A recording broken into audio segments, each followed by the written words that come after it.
The call came through the car speakers before Thea understood what she was listening to. Kieran had pulled into a Tim Hortons just off the Trans-Canada, somewhere between Truro and Halifax, and said he'd be back in 5 minutes with 2 large doubles. His phone was still connected to the Bluetooth. She had been watching the frost melt off the passenger window when she heard it ring. 1, ring 2. And then his brother Breck's voice came through clear as anything, like the man was sitting right there in the back seat. "Did you tell her yet?" Outside, Kieran stood near the entrance, his back to the car. He'd answered without thinking. He always answered Breck without thinking. "Tell her what?" "About Mom asking. About whether this is serious. She's been asking since Christmas and you keep dodging it." Thea watched him shift his weight. He had one hand in his jacket pocket, the other holding the phone against his ear. He hadn't noticed the Bluetooth icon still glowing on the dash. "It's serious," Kieran said. "Okay, so what's the actual plan, because Mom's not going to stop?" There was a pause. A truck passed on the highway. Thea stopped breathing. "I don't know, Breck. You don't know if it's serious, or you don't know what the plan is. I don't know if I can do this the way she needs me to." His voice was low, not angry, just tired. "Every time we go somewhere, I'm thinking 3 steps ahead. Is there a ramp? Is the path wide enough? Will the bathroom be accessible? I booked 3 different restaurants for her birthday before I found one that worked. I don't mind doing it, but I'm doing it alone. And she doesn't know about Vancouver.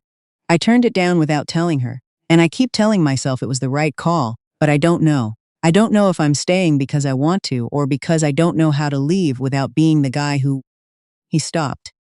"Without being what?" Breck asked. Kieran didn't answer.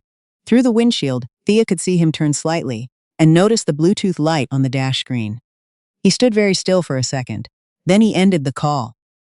He came back inside 3 minutes later with the coffees. He set hers in the cup holder and didn't look at her right away. "Everything okay?" he asked.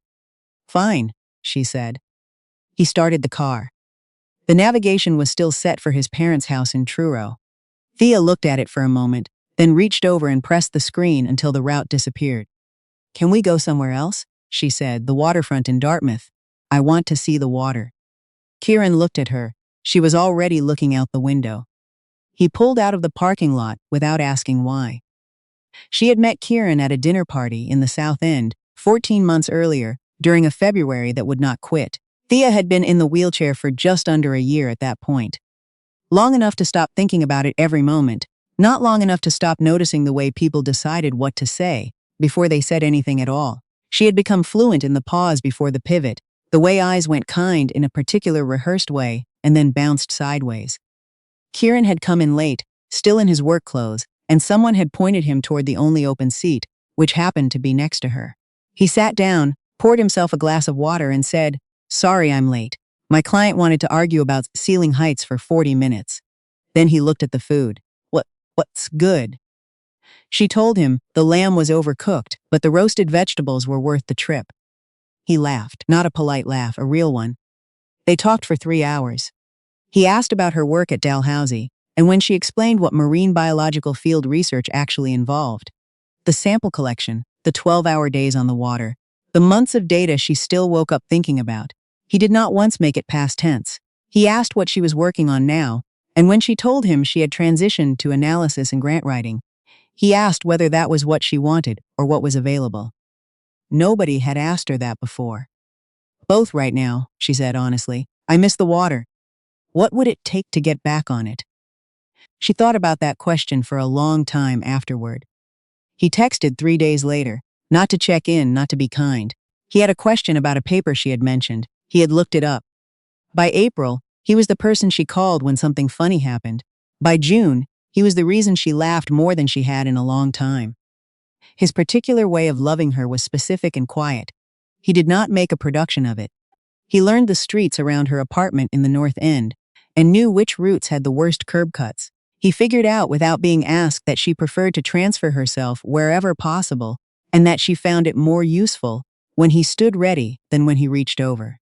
He once spent an entire Sunday afternoon researching adaptive kayaking programs in Nova Scotia without telling her, then set aside the information and waited for her to bring it up first, because he understood it had to be her idea. The thing Thea thought about most afterward was the tide charts. Early in the winter, she had been going through a box of old field materials from before the accident, logbooks, laminated species identification cards, the handwritten annotations she used to make in margins. There was a complete set of tide charts from her years working the Scotian shelf, the paper kind, worn soft at the folds. Some pages had her notes along the edges in pencil. She did not know Kieran had noticed her going through them until 6 weeks later, when he came over for dinner and set a flat package on the kitchen table, like it was nothing. Inside was a bound set of reprinted tide charts, the same series, the same years. The covers were clean and the pages were crisp, but he had found a way to reproduce her margin notes. She did not ask how, and he did not explain. He just sat down and said dinner smelled good. She did not cry, but it was close. "You didn't have to do that," she said. "I know," he said. "Do you want to eat?" She had told herself this was enough. That a person who noticed that kind of thing, who understood what mattered without being told, was worth holding on to. She had believed it until that parking lot, on a February morning that felt too much like the February when she first met him. The waterfront in Dartmouth was nearly empty at that hour. A few dog walkers, 2 runners. The harbor was gray and still, the kind of still that comes before snow. Kieran pushed her chair along the boardwalk. Neither of them said anything for a while. "The boards are uneven here," he said finally, slowing down. "I know. I've been here before." He adjusted his grip on the handles. Thea looked at the water. She used to come here in the summers before the accident, sometimes with her dad before he passed, sometimes alone. There was a particular quality to the light on the harbor in the mornings that she had never been able to explain to anyone. Her dad had understood it without an explanation. He used to bring a thermos, and they would sit on the old bench near the ferry terminal and not say much. She missed him in a way that still caught her sideways. "Kieran," she said, "what's Vancouver?" He stopped walking. She did not turn around. "I was offered a 6-week contract," he said after a moment. "Infrastructure project. They asked in December." "And you didn't tell me." "No." "Did you say no because you didn't want to go? Or because you didn't think I could manage without you here?" The pause was long enough to be its own answer. "I thought it would be too complicated," he said. "Did you ask me?" He did not answer. She put her hands on the wheels. He let go of the handles. "I heard Breck," she said. The Bluetooth was still on. He sat down on the bench beside her, and for a long time neither of them spoke. The ferry moved across the harbor. Someone's dog strained toward the water. "I'm not angry," she said. "Not at you. I just need you to understand something." She looked at him. "The fact that you have to think ahead, about ramps, about routes, about bathrooms, I know that's real. I think about it too. Every time we go somewhere, I've already looked it up 3 times before I mention it to you. I do that so it's easier. And I don't say anything when you seem tired because I don't want to be the thing that makes you tired." She stopped. "But I heard what you said to Breck, and what I heard was that you've been making decisions about my life without asking me. I was trying to protect you." "From what?" "From knowing you were struggling. I'm not made of paper, Kieran." He leaned forward and pressed his hands together. He looked out at the harbor. "I don't know how to tell you I'm exhausted, without it sounding like a complaint." "Then tell me it's a complaint," she said. "I'd rather hear the complaint than find out from your brother." He nodded, very slowly. They stayed at the waterfront for another hour. By the time they drove back to Halifax, snow had started to fall. He moved his things out over 2 evenings. There was not much. A jacket, some books, the good knife he had left in her drawer, his charger. The apartment had never fully rearranged itself around him, and that said something, she thought. They had been careful with each other in ways that, she now understood, meant they had also been careful not to fully arrive. Celine came over the night after he left. She brought soup from the place on Gottingen that Thea liked, and did not ask questions until the soup was gone. "Do you want to talk about it or watch something terrible on television?" Celine asked. "Television," Thea said, "but I'll probably talk anyway." She did. Not about Kieran specifically, but about the feeling she had been carrying for months without naming it. The sense that her life had started to arrange itself around making things easier for him. That she had been grateful in a way that looked, from the outside, like smallness. She had stopped suggesting places because she did not want him to have to plan around her. She had stopped talking about getting back on the water because she did not want him to feel like he had to find a solution. "You got smaller," Celine said, not unkindly. Yeah, Thea said. I did.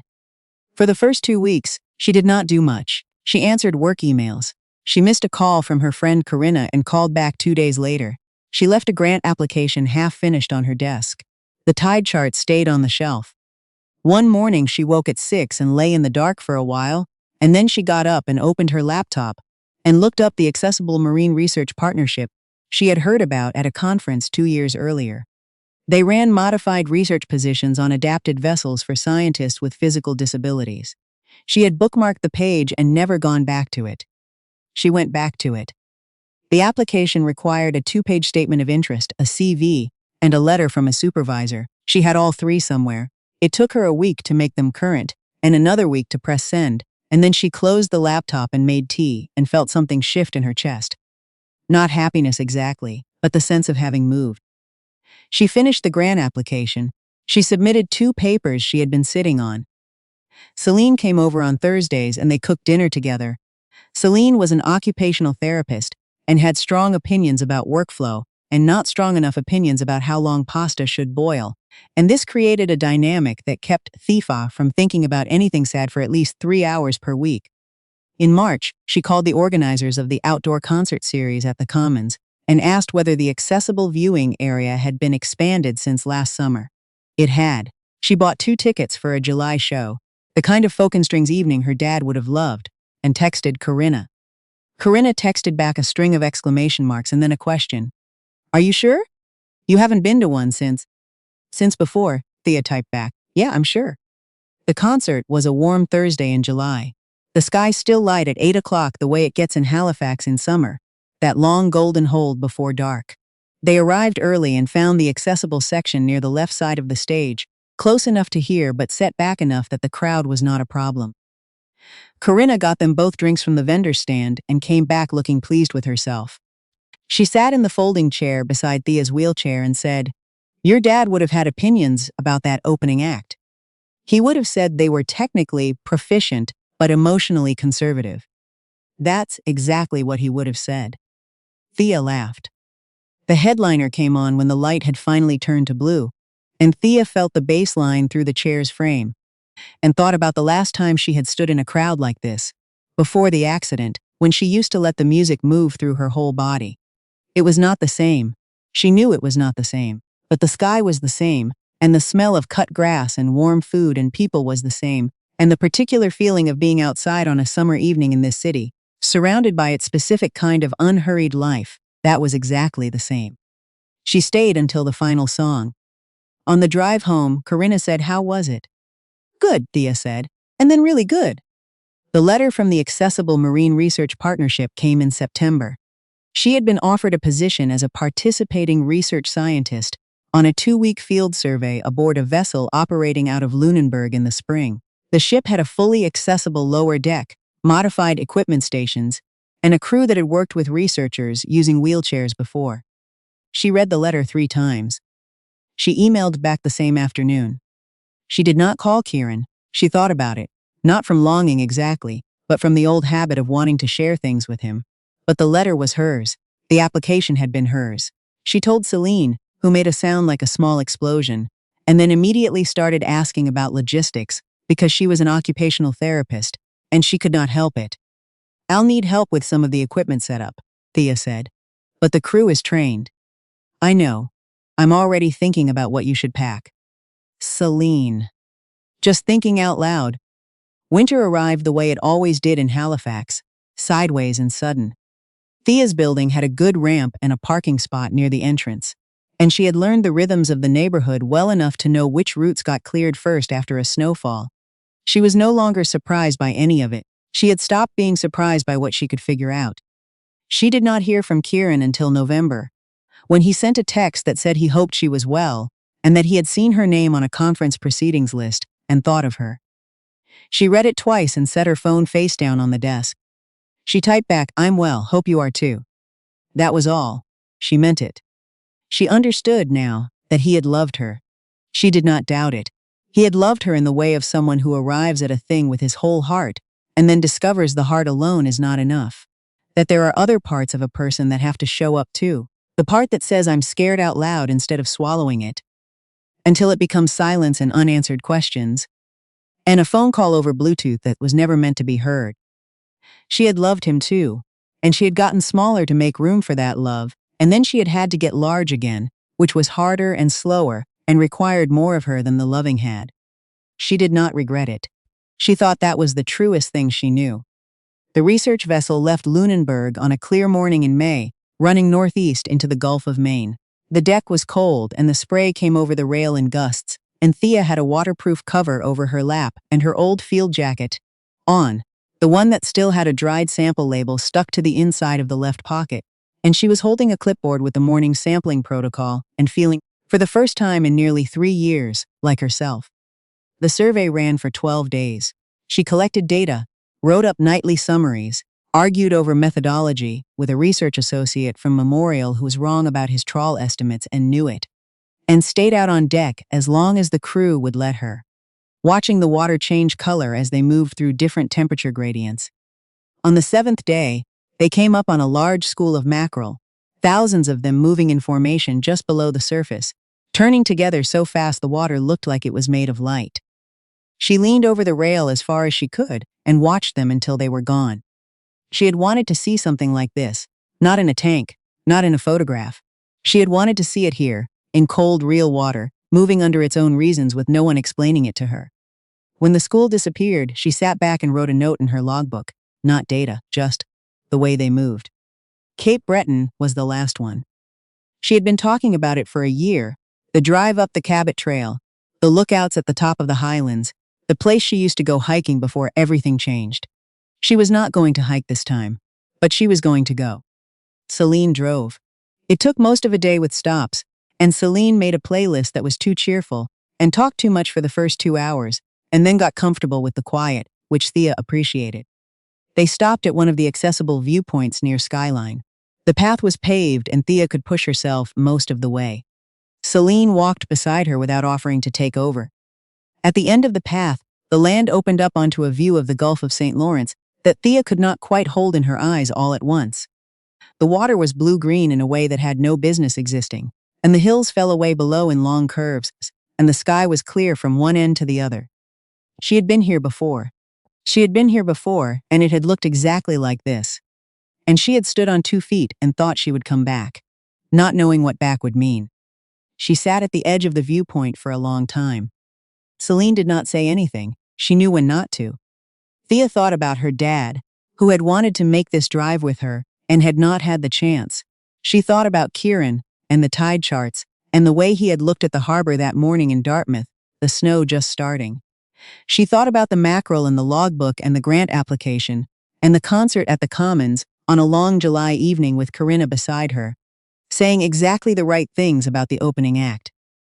She thought about the woman she had been before the accident, who could not have imagined any of this. The hard parts and the good parts both, and the woman she was now, who had learned something that woman had not known yet.